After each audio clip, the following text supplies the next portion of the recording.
Uganda mostly exports agricultural products, which account to nearly 80% of the total exports. The country's most important exports include coffee, tea, cotton, tobacco, copper, oil and fish.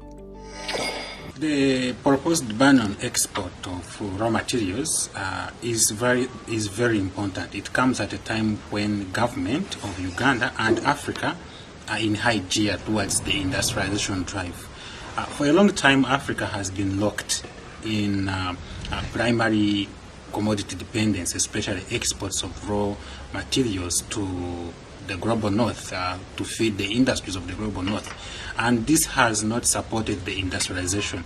Actually, this has locked Africa in a perpetual position where she is just inserted into the global economy as a lower value chain actor, as a supplier of raw materials. So yes, at a time when Uganda and Africa are trying to create jobs, trying to increase on their competitiveness in the global economy, then the drive for industrialization is critical, and this can only be achieved through imposing bans on exports of raw materials.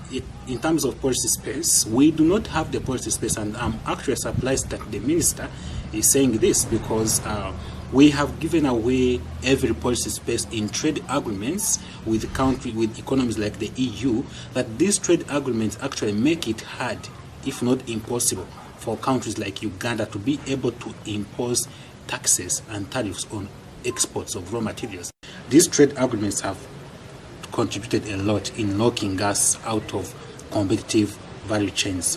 When you look at, for example, reciprocal free trade agreements we have negotiated with the European Union, including AGOA, which is just a preferential market access, they are insisting on ensuring that Africa does not, for example, impose tariffs on exports of raw materials. So this continues to grant Europe, for example, continued and hindered access of raw materials from Africa.